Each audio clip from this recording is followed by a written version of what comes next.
Okay with me. All right. Okay, so here we are, You say 11? chapter Romans 11.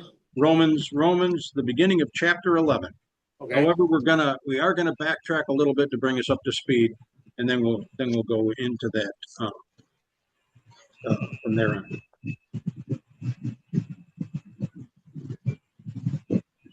Okay. I don't know where that beeping, buzzing thing is coming from. Um, yeah, if you want to. Oh, there. No offense. Wave your hand if you need to ask a question, okay? Go like that or something. And that way Rachel can unmute you because It's the feedback or something. yeah, Okay. feedback, not feedbag. I said back. I know. I heard bag. It doesn't matter. Fine. Anyway, we're backtracking to chapter 12, Done. chapter 10, verse 12. It says, "For there is no distinction between Jew and Greek, for the same Lord is Lord of all, abounding in riches for all who call on him. For everyone who calls on the name of the Lord will be saved." And we covered a little bit about that last week, because we were talking about predestination and those who are called to call him. And it's not just that he knows who's going to call on him, but he's chosen them and made them specifically to call on him, and made them specifically to be first fruits and friends to his son.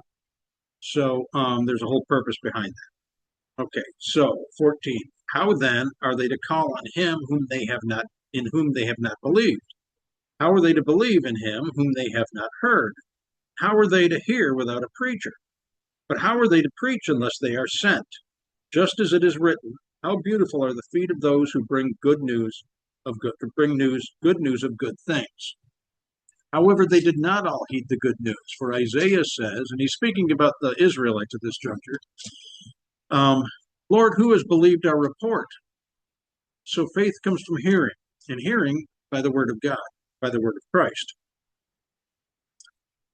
Paul says, but I say, surely they have never heard, have they? On the contrary. In other words, the Israelites weren't listening. They were looking to satisfy the law. They were looking to serve the law rather than serve God. They weren't seeking God. They were seeking to do good and to serve the law. And by doing good, it would justify them and would make them right and righteous in God's eyes. And so legalism, it's all about legalism. So they have never heard, have they? They haven't been listening. They've been following the law. They've been doing the next right thing, specifically to do the next right thing, not for the outcome of finding God, but just to do the next right thing. On the contrary, 18. On the contrary, their voice has gone out into all the earth, and their words to the ends of the world. But I say, surely Israel did not know, did they? First, Moses says, I will make you jealous with those who are not a nation. With a foolish nation will I anger you. In other words, people that don't know God, people that have never heard God, people that aren't even a nation will know God because of the report of the Israelites and their God. 20. And Isaiah is very bold and says, I was found, being God, the God is I was found by those who did not seek me. I revealed myself to those who did not ask for me. So because at that point Jewish people were simply following the law and thinking that the law would make them holy and righteous, they weren't. It was all about the practice and all about doing the law as opposed to seeking God, who was the source of the law and the giver of the law. 21. But Israel, as for Israel, he says, I have spread out my hands all day long to a disobedient and obstinate people. So you can see that God is frustrated with the Jewish people, with the Israelites, because they haven't been listening to him. They received the law, and this goes back to as an example of the bottom of Mount Sinai. Moses gets the Ten Commandments, and he comes and brings the Ten Commandments. Well, while he's up there, they're disobedient and going back to the ways they were when they were in Egypt. And so he comes down and he destroys the first tablets. And then when he goes back up and gets the second set from God, he brings those down and he reads the commandments to the remainder of the Israelite people, the people that survived the wrath of the first one. And he says, this is what God wants you to do. And as one people, it says, they all said, we'll do it. So they don't say, whoa, that's too much. We can't do that. There's no way we can do that. We'll need help with that. Will God help us? Will God do this for us? Will God teach us? They just said, we'll do it. So it's kind of like asking somebody a question. Are you willing to go to any length? Yeah, sure I am. Oh, you bet. Hey, unmute, Jill. I'm on it. Hang on. No, you can. Wait. Yeah, It says he needs unmute. to unmute from his. Oh. Yeah. You Okay, I did. just did it. How did the Jews at this point in time make atonement for sin when the Ark of the Covenant was lost? How at this point in time when Paul. Well, at this period of time is after Christ was ascended into heaven, right? Right. And the Ark was lost in 640 BCE, so they haven't had an Ark. He's talking about the Ark of the Covenant. How did the Jewish people do sacrifices and oblations when they didn't have the Ark? They didn't have the Ark to pour out the blood of the sacrifice. Okay, which is a very valid question. And this goes to the heart of much of spirituality, if you will. The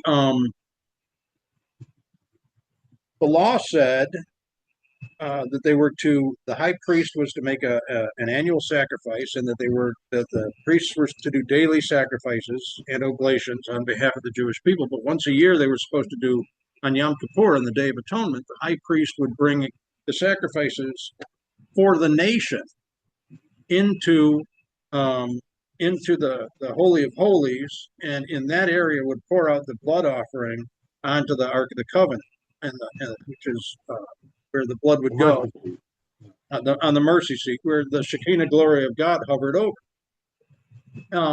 However, if you'll recall, before they built the ark, God's presence was still there, and so it just gave him a resting place. But up to that point, when the ark was lost or hidden or whatever or taken, we don't know what became of the ark.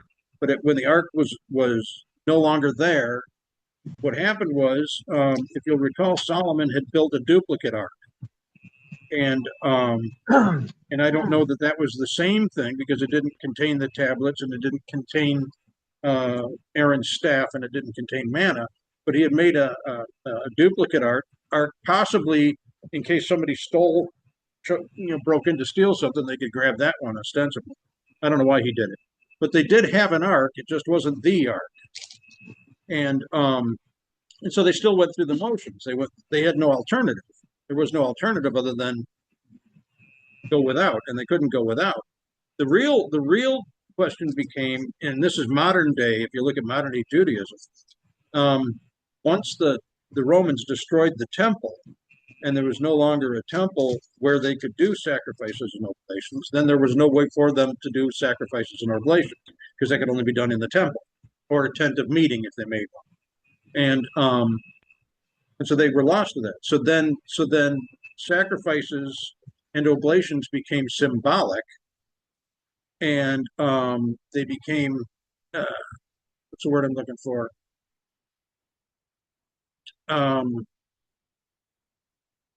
Not ancillary, because the sacrifices and oblations were the reason that there was an ark, and it's a reason how they were atoned. So what happened was the Judaism drifted into more of a Kabbalistic, from Kabbalah, which is Jewish mysticism, they would listen to the rabbis, and the rabbinate would then explain a way to do sacrifice and oblations without actually doing sacrifices and oblations, and then it became works. Good works became the way in the path to righteousness. And if you're good and you follow the law and you do all the other, then you'll earn your way into heaven. But that's always been the case without the ark, earning your way into heaven.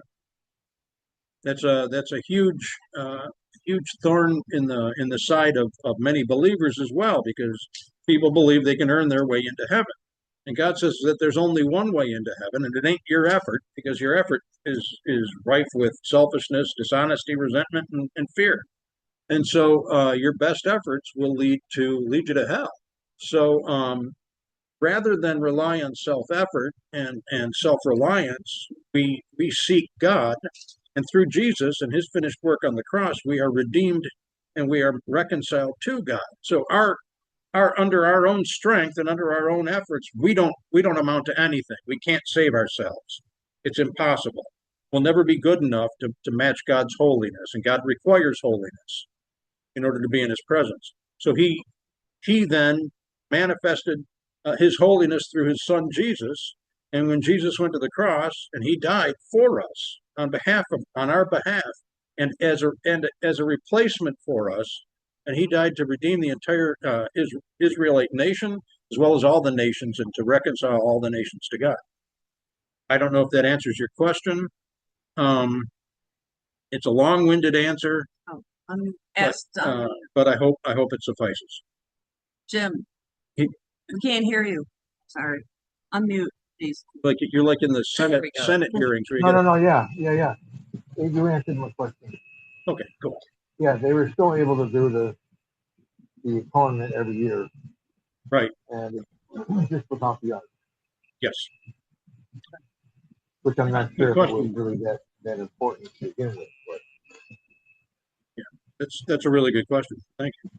Well, because they want to rebuild the temple and start animal sacrifices again. And they need the Ark of the Covenant.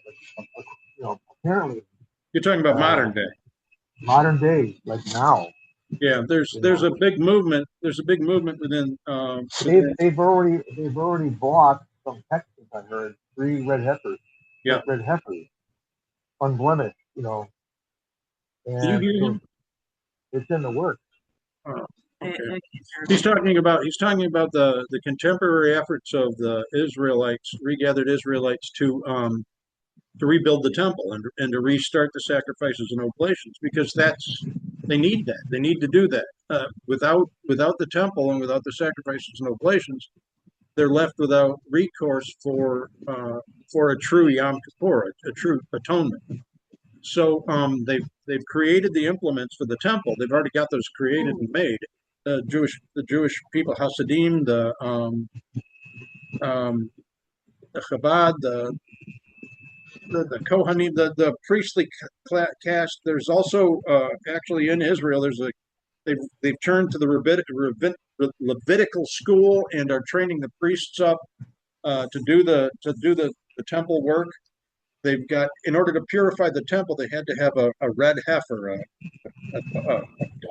a cow that has never bred or had any calves, and it has to be without blemish, completely red, without a single white hair in it. And they found some in Texas. They got 3 of them actually, and they brought them over to Israel, and they're preparing for the time that they can rebuild the temple. And so what stands in their way is locating the Holy of Holies. That some speculated it's in the center of the Temple Mount. And the Temple Mount is under Islam. No, I'm talking about the Holy of Holies. That spot, the spot where the temple or where the ark rested, and where the Shekinah glory of God hovered over the mercy seat.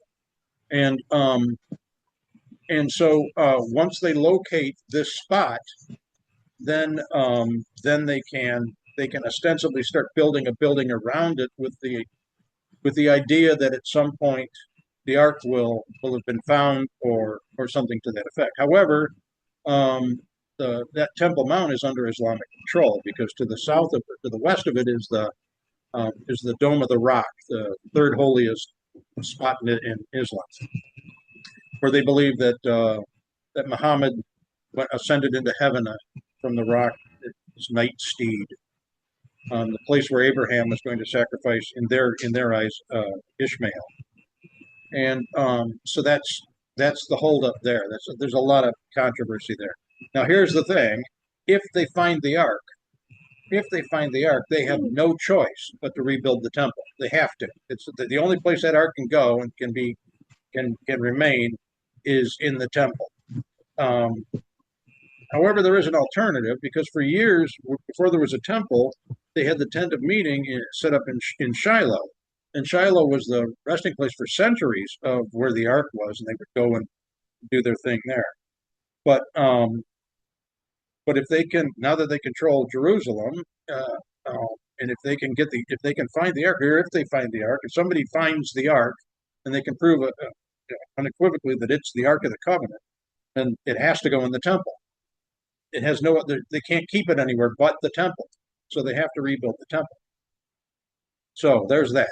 That's what Jim was talking about. And to sum up, any that's a lot there.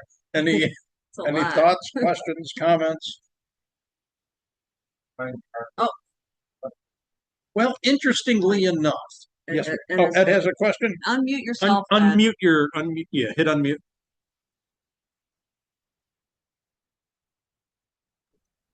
Yeah, Right. just basic information. Shiloh is one of these places I've heard about. Of course, we all know, anybody knows anything about Civil War. And if I remember correctly, what the name of that means, Shiloh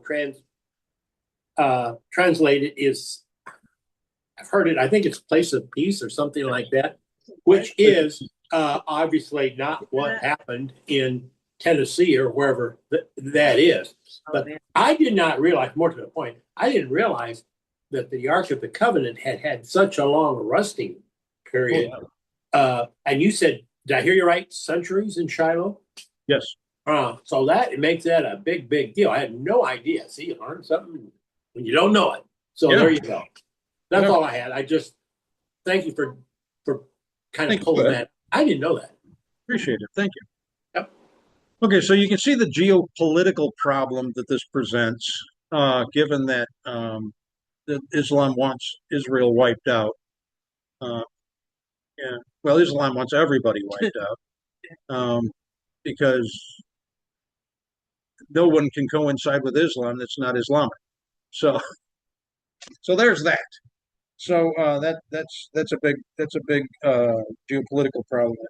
But Jesus said God would make Israel a cup of trembling to the nations. This is geographically on God's map. Israel is the center of the world. It's the center of the world. Everything that revolves around God specifically has to do with Israel. And so this is where God's footstool is. He says the earth is his throne, and the earth is heaven is his throne, and the earth is his footstool, and Jerusalem is the capital of that. That's where the King of Israel is supposed to be, and when Jesus returns and comes down, descending from heaven. He'll land on the Mount of Olives, and it says that when his foot touches the ground, it causes an earthquake, a worldwide earthquake, so great it levels all the mountains. And this is God coming down. This is God himself. He's not posing as a human carpenter. He's not meek and mild. This is God himself. And he's coming to visit the earth. And when he comes to visit the earth and to take up his rightful throne, then he's not messing around. And it says that he goes into Jerusalem through the eastern gate. And all the people that remain that are warring and warring against him try to attack him, and he destroys them with the breath of his mouth. And the way I picture that is kind of like, That's beautiful. Thank you very much. let's blow some dust and mosquitoes off of this thing, and now I've got stuff to do. Like we're ants. Yeah, well, we are. Compared to God, we're amoebas. We're, what are we? What are we? Jeremiah, what are we that he even considers us? This is God we're talking. I got a question. Yes, ma'am. Or observation, comment here. In 10:20, where it says, and Isaiah is very bold and says, "I was found by those who did not seek me. I revealed myself to those who did not ask for me." See, do you think that's why Bill says and see that those could and would if he were sought? Yes, I think that's an excellent parallel there. Do you think Bill was aware of that when he wrote that? Yes, very much so. Yeah, absolutely convinced of that. Okay. So could and would if he were sought, which implies God is not only able, but he's willing if we seek him out. And that's our end of things. We seek God. We seek God. He says, well, what is it? The other book says God doesn't make too great demands on those who seek him. And that's true. He doesn't. Seek and you will find. Ask and it will be open. Ask, it will be given. Knock and it will be open to you. And he says, you seek God, the reward is peace and sanctuary within God. Many are called, few are chosen. But those that are called to Jesus. But that doesn't mean that everybody is coming to Jesus or chosen. That means he calls them. And if they respond according to his will, then they're going to be chosen. Yes. So you have a group of, this is the best analogy I can come up with for that, is you have a group of kittens, and you get a whole box of kittens, and you're looking for a cat or a couple of cats if you're a cat person, and especially if you're a cat lady, then you're looking for a dozen cats, and so then that's a joke. I get So it. yeah, so then you get all these cats together so that you could pick through, and you're happy about all these cats. You've called all these cats so that you can look them over, but then you select the ones you want. These are the ones I want. I've called them to me so that I could pick from them. And God has that same right. He has that same right. Just because we're here doesn't mean that we're here. Whatever. Just because we exist doesn't mean we automatically have a right to heaven. It's God's country club. He invites those who he wants to be there. And it isn't a matter of his membership says is very strict. He doesn't want those that don't want him or are kind of involved or kind of committed. He doesn't want that at all. What he's asking is for complete commitment. Give him your heart, and he responds accordingly. He takes that heart and he cleans that heart up, and he eliminates all the refuse and the wrong thinking and everything. And Dross of silver. Yes, dross of this perfect analogy. Yes, absolutely. Like the dross of the silver, and then the silver's purified. Now he's got pure silver. There are no impurities, and that's exactly what he's looking for. But we don't purify ourselves. We simply say, I know that I'm impure. I don't know what my impurities are. I can guess at them. I can worry at them. I can go through them, but I don't know how to get rid. I don't know how to be anything but what I know how to be. I can't just magically pull information out of the air and become something else that I don't know how to do. I have to find new information, and God is that new information. God is the information that we've been seeking our entire lives. And if we look to him, he will teach us who he is and what he wants from us. So, we settle on the idea that there is a God and that I don't know who God is, and I'm not sure how to get God. But if I want to know who God is, what I need to do is just ask him. Who am I talking to? Who am I praying to? Who are you? What can I do to find you? And so there we go. All right. Finally, we're at chapter 11, if that's okay with you guys. All right. I've been excited about this. Okay. 11. Paul talking. I say then, God has not rejected his people. Has he? His people being Israelites. Far from it. For I too am an Israelite, a descendant of Abraham, of the tribe of Benjamin. God has not rejected his people whom he foreknew. Or do you not know what the scripture says in the passage about Elijah? And Elijah, the super prophet, the one that took on the Walked with God and was no more. no, that's Someone else. That's okay. that's someone else Sorry. whose name I can't think of at the moment. It's okay. Elijah was a miracle working prophet, and at the time that he was in Israel, it was extremely wicked things going on. Ahab was the king, and Ahab's wife, named Jezebel, was the queen or the princess or whatever, the daughter of an adjacent king who was also a Baal worshiper, and she led Ahab into Baal worship. And Ahab led the nation into Baal worship. And who opposed them was this one guy who was just a complete pimple on their backside, named Elijah, because Elijah knew God. He knew who he was talking about, and he knew who he was talking to, and he couldn't abide what was going on in his nation. And so he was constantly complaining to God about Israel. He was constantly complaining uh, Ahab and Jezebel, and so he even called for a showdown. And he said, "I'll tell you what. Let's see who has the real God." He says to Ahab and Jezebel, bring all your priests and your high priests and all your Baal guys, bring them all here, and let's have a test." And he says, we'll get a pile of wood. We'll get some wood, a big thing of wood that we can sacrifice bulls on, and then we'll sacrifice these bulls, and we'll see which God it receives the offering. And so then he says, "But wait a minute. Here, I've got a better idea. Nobody can ignite the thing. Baal has to ignite it himself.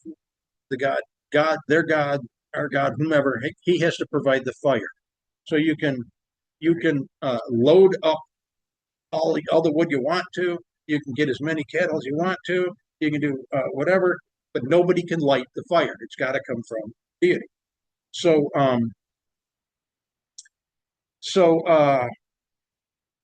I'm going by memory here, but I'm probably missing very great details. But so what happens is the Baal guys get this all taken together, and they have everything together, and now they're praying. And Elijah's mocking them. Pray louder. I don't think he hears you. Pray some more. Maybe try some singing. Try some chanting or something. Maybe if you guys wear some bells on your feet or something. Try this. Try hopping. One of you hop, one of you skip, one of you jump. Just do this over and over. Let's see what. And so nothing happens. Nothing happens. And so he says, "Well, there you go." Okay, so he must be sleeping. Must be busy. Baal must be busy. So he says, "Okay, now you guys stand by. Let me show you how this is done." And he says, "Get water. Get barrels and barrels of water, and take the water and let's dig a trench around this sacrificial place, and we'll make a little place for the water to go. And now we're going to fill this entire area with water. Dump the water on the wood, dump the water on the cattle, dump the water on the sacrifice, dump the water on everything. Dump, dump, dump, dump. Let's soak it. Let's saturate it. Let's just make it impossible to ignite." Because, okay, now watch this. And he prays to God. And he says, "Lord, show them, please, who you are." And fire out of heaven. It not only incinerates everything, but it dries up all the water, and all these people are freaked out, and they start running. And so what happens is, after this demonstration, the people go after the priests of Baal, and wipe them all out and kill them all. And so because they've been representing a false god, they've been leading Israel into apostasy. So after this, well, needless to say, that was Elijah. That's who Elijah is. That's making this complaint. He complained a lot about Israel. So when you're talking about them, or when we're talking about here, he says how he pleads with God against Israel, because Israel was constantly leaving and chasing after other gods. Was adultery, basically spiritual adultery. And so, 3, Lord, they have killed your prophets. They have torn down your altars, and I alone am left, and they are seeking my life. What is God's divine response? I have kept for myself 7,000 men who have not bowed the knee to Baal.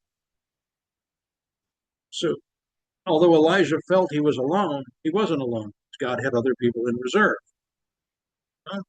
and they hadn't bent the knee to Baal either. He says, in the same way, then, there has also come to be at the present time a remnant according to God's gracious choice. But if it is by grace, it is no longer on the basis of works, since otherwise grace is no longer grace. So these people are not holy by the works they do. God has set aside a remnant of Israel who are seeking him diligently, who just want a relationship with God. They keep kosher, they keep observant, they do it the best as they can because their heart is for God. Like Simeon, the man who had prayed that he would be able to see Messiah. His whole life he prayed, and he prayed, and he prayed, and he prayed. And when when Mary and Joseph took Jesus to be dedicated, here's Simeon, and he sees Jesus, and he goes up and he runs up and says, "Can I hold him? Can I hold him?" You know. And so he's like, "This is it. This is God. Thank you. I've lived my entire life waiting for this." You know. And he was a very devout man whose heart was for God. He sought God because he loved God. He didn't seek God because he had to or he was supposed to. He sought God because he wanted to.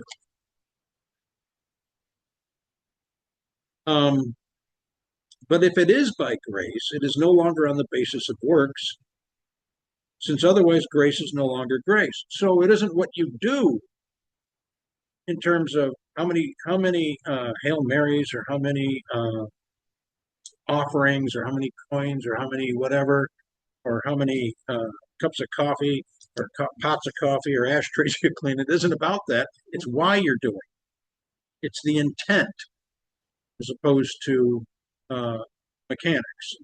I mean, both are intertwined because if your mechanics are there because of the intent, you're good to go. I want to do this because this is my service. It's not I'm supposed to do this because I have to do this. I'm doing this because I want to, for a genuine love of service or a genuine love of helping other people or just being of service. What then? What Israel is seeking, it has not obtained righteousness through works. They can't do it. But those who were chosen obtained it, and the rest were hardened, just as it is written. Those who were chosen obtained that special relationship, that peace in their heart, the desire and the for God, the love for and from and of God. They obtained that. And the rest were hardened. This isn't working. This isn't working. No matter what I do, I still am not satisfied. I'm still crabby, restless, irritable, discontented. I'm still whatever. And it says, God gave them, as it is written, God gave them a spirit of stupor, eyes to not see, and ears to not hear, or ears to hear not, down to this very day. That was written when Paul was reaching out to the Romans, but it still applies today because Jesus would say that. Those who have ears, let them hear. Those who have eyes, let them see. And Jesus he wasn't this fluffy, loving, tolerant guy. He was a no bones, didn't put up with a whole lot of silliness, although he laughed and enjoyed, to the point that the religionists of his day called him a drunkard and demon possessed because he was so happy. Like, how can you be so happy? Look at you. You're itinerant, for crying out loud. What do you know? But he's saying those that have ears, let them hear. Those that have eyes, let them see. And there was somewhere else I was going with that. Got that. So down to this very day. And David says, may their table, King David, a man after God's own heart. 9, I'm sorry. And David says, may their table become a snare and a trap and a stumbling block and a retribution to them. Table when David was hungry and he was running from Saul, he and his the people that were with him were hiding out in a synagogue, and they were hungry. They had nothing to eat, and there's a table there of offering for the Lord, which consists of shewbread and it's reserved for the Lord. And David was hungry, and he understood grace. He understood that God isn't. It's okay. He put this here so that we could eat it because we need to eat it. We need to so we have strength to continue this. So he and his men they ate the shewbread. Now other people would have been offered, you can't do that, But David's like, that's what it's here for. It's here for that reason. I'm supposed to eat this, so he went ahead and ate it. But he says, let their table, that table that they rely on the appearance, they rely on the legality, they rely on that to as an identity. What's that? Letter of the law. The versus letter of the spirit law. of the Thank law. you. Yes, ma'am. Yes, ma'am. When I say a letter of law, so Yes. Yeah. Let their legalism and the letter of their legalism, let that be a stumbling block to them. Let them come back and bite them in the neck. 10. May their eyes be darkened to see not, and bend their backs continually. So let it fine. If you want to be legalistic, if you're not going to seek God out because you want to seek God out, but it's because of what you're supposed to do and you're required to do, then go ahead. But it's not gonna work out well for you. You'll never find God by seeking to be God, by determining what's right, what's wrong, and what's right and wrong for everybody else. Thoughts, comments, questions? Yes, go ahead and unmute.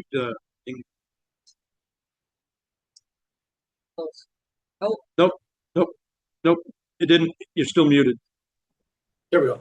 Well, he must have made quite a splash when he showed, because what he's saying is you are saved by grace, you're saved by faith, as opposed to what the dogma, as I understand it, of the Israelis is to live as close as you can to the Ten Commandments. So it's you can see how this break happened, how he wasn't what you might say overly popular between an established situation and who's this new guy coming. So I think that's something we probably all knew and realized, but this just kind of struck me that he's, I'm sure, riling up the crowd pretty good at times.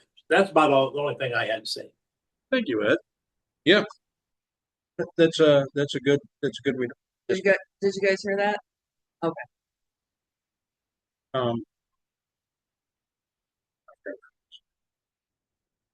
So we'll go on. 11. I say then, they did not stumble so as to fall. They aren't eliminated, are they? They didn't fall so hard or stumble so hard over the self-righteousness and the egocentricity of thinking that they were chosen and didn't have to seek God because it was already given to them. They didn't fall away completely, did they? Paul says, far from it. But by their wrongdoing, by their hard-heartedness, by their thickness of head, by relying on the law and relying on their actions to save them, salvation has come to the Gentiles in order to make them jealous, in order to make the Israelites jealous. Now, if the Israelites' wrongdoing proves to be riches for the world, and their failure riches for Gentiles, how much more will their fulfillment be? So if the chosen people receive Jesus as Messiah, how much greater and wonderful will that be? Because they know who this is, they know the law, they know the understanding, they have a rich and deep history with him. And talk about an aha moment. It's like, oh, that's what all the commandments were for. That's what all the law was for. That's what everything was for. We were being set aside so that we would come to him and we would be fulfilled. All the work, all the effort, all the sacrifice, all the thing, it pays off because here he is. He stands before us. And now we know why. I was at a church service, and there was a gentleman from he was a Messianic Jew. I can't remember what organization, Jews for Jesus, and he came to preach, and he was talking about when he was a little kid. It was they were on their way to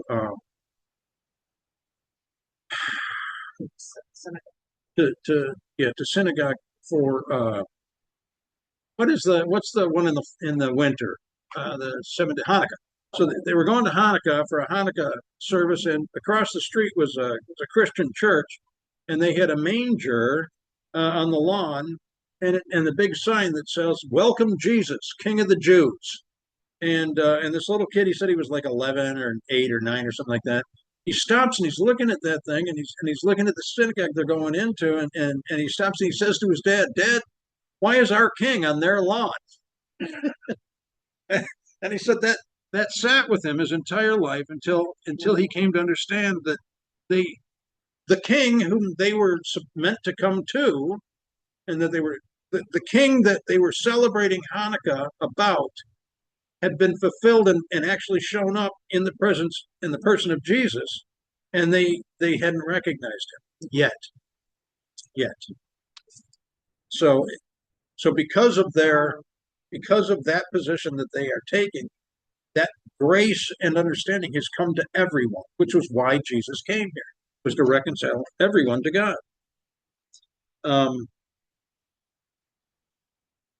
13. But I am speaking to you who are Gentiles. Now he's talking to the Gentiles in this letter, and whom are mixed in the congregation of Rome.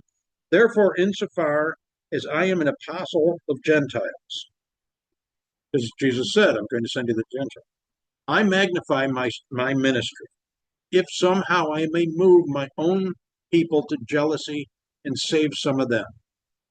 For if their rejection proves to be the reconciliation of the world, what will their acceptance be but life from the dead? They will come back to life, because right now they are spiritually dead. They're caught in the law. They're caught in the law, and the law convicts and the law kills. The law is what it provokes death.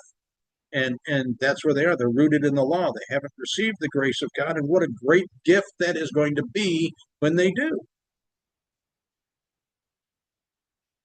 16. If the first piece of dough is holy, the lump is also.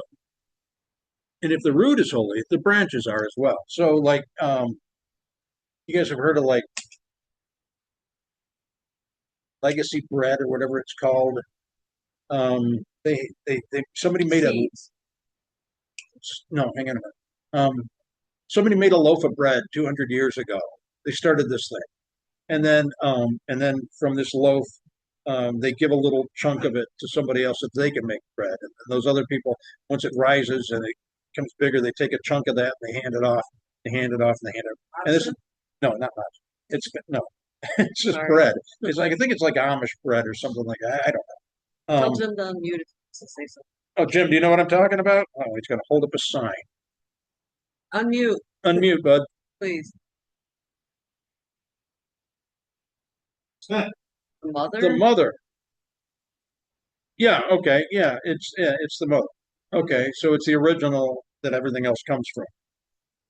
So, but this has been going on for years and years and years. I can't remember the name of it. Hey, With the mother. There you go. All right, thank you. So, so likewise, that same loaf of bread has been around for hundreds of years, but not in one condition, because people have broken off a chunk and taken it with them. Okay, and so they've made thousands of loaves of bread from this one lump. Okay, and so it's amazing. So what he's saying here, Paul is saying here, is but if some of the branches, he's talking about the root's holy, the branches are as well. So now take a look. He illustrates through a branch. 17. But if some of the branches were broken off,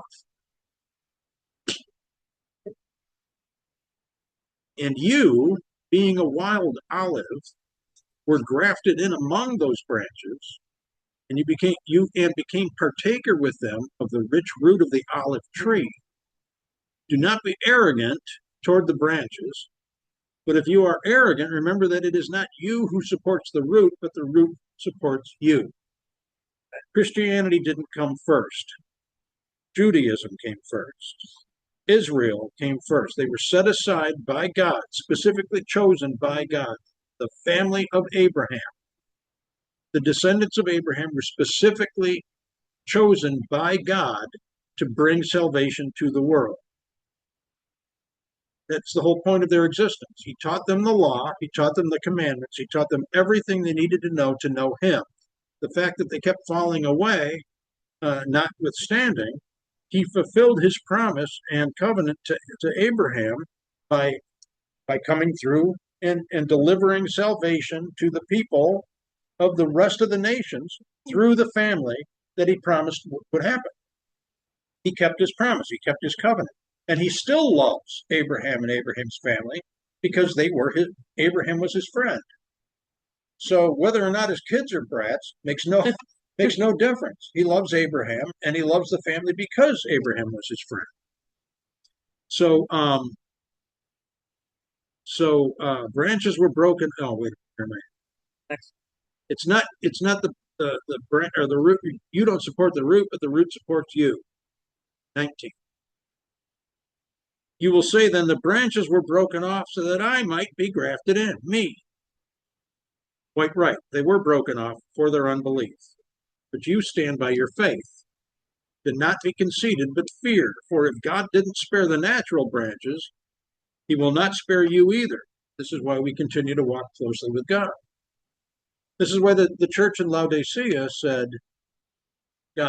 Jesus spoke of that and said, you're warm or cold. You're lukewarm, and because you're neither hot nor cold, I can't do anything with you. So I'm going to spit you out of my mouth. You know, what good do you do if you have no purpose? You know, you're just here. You're just treading water. You're paddling. You know, you're here for a reason. So do not be conceited, but fear. For if God did not spare the natural branches, he will not spare you either. See, then the kindness and severity of God. To those who fell, severity. But to you, God's kindness. He's grafted us in. For if you continue in his kindness, for otherwise you too will be cut off. And they also, if they do not continue in their unbelief, will be grafted in.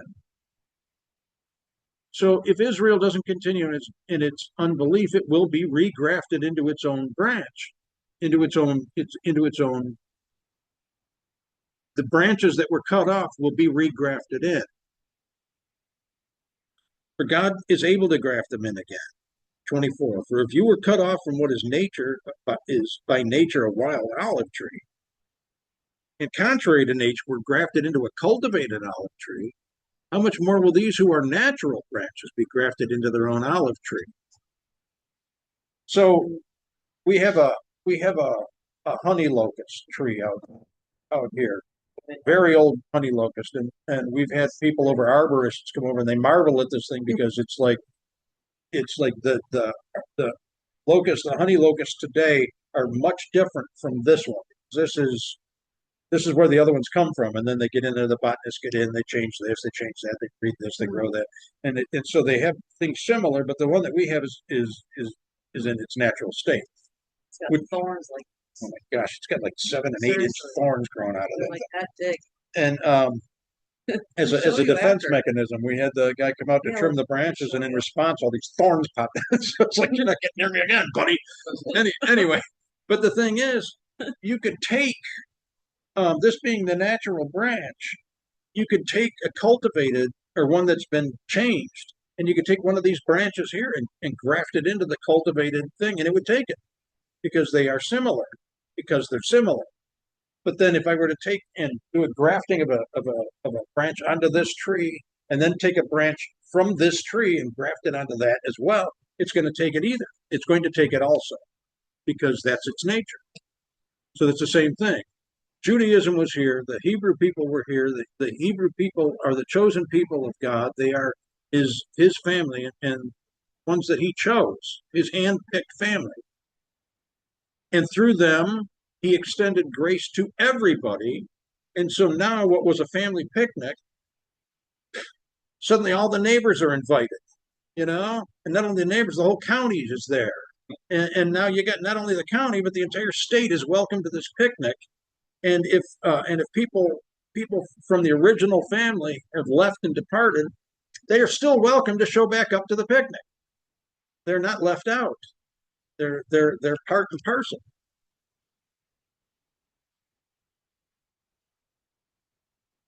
All right.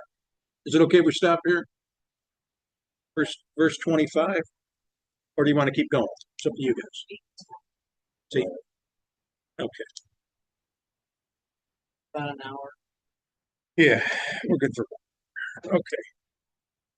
Right? Before we go though, comments, questions, thoughts, ideas? Jim, you're muted in case you have to say it. So if you want to unmute, and you don't have to, it's just yeah, it's open to you. I don't know where Ed, poor guy, I chased him out of here. No. Kurt's wandering off. No, he's unmuted. All right. Now I have to gather my thoughts because earlier I had a deep thought. It came and then it went. Oh. You know how that goes. And I hate when it happens. Oh. Right? Well, oh no, I know what it was.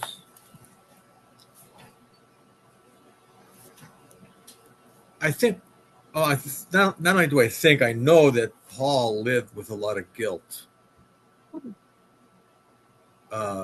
because he persecuted the Christians. You know, which is kind of a motivational factor of why he was so dedicated to his cause. I think that, and we all do it. We try to undo what we've done, which is a noble notion, you know, to undo the harm you've caused the world, if you have caused the world harm. But especially Paul, because he was responsible, was he not, for killing Christians? So Very much so. You killed Steve. how do you live with that? I was going to say that, Stephen. Hard to live with. But he converted. So he was grafted in. Yeah. Guys, I'm going to cut in. I have to take off. We have a couple grandkids here that we are watching. Very cool. Now it's my shift. They're here for another 6 days. We're on day 2. Need I say more? So Yeah. y'all be good. But I've kind of extended over, and I kind of got the way. That's where I was gone for a few minutes. So I apologize for that. no, it's not your fault. And by gosh, we'll see you next week. All right. Excellent. Thank you, Ed. God bless you all. God bless you. Okay, we're gonna pray our way out if that's okay. All right. Heavenly Father, King of the universe, thank you so much for this opportunity to gather together. Thank you for this wonderful people and beautiful wife. Please bless this evening. Please bless what we've learned here. Grant us wisdom and understanding. Please let us put it to work in our lives. Let us represent you well as we go out from here. Walk with us, strength, wisdom, and courage to claim you as our Lord, as our Savior. Please come join us for the rest of the week. Your will be done. Please bless anybody that sees this. In Jesus' name we pray. Amen. Thank you, guys. And my wife thanks you, too. Oh, Aw. thank you. I think I've got 10 brownie points to make up on that. So we'll just have to sit. We'll catch y'all later. Okay, Bye. bud. Thank you. Go ahead. Okay, I'm going to go ahead and close this out.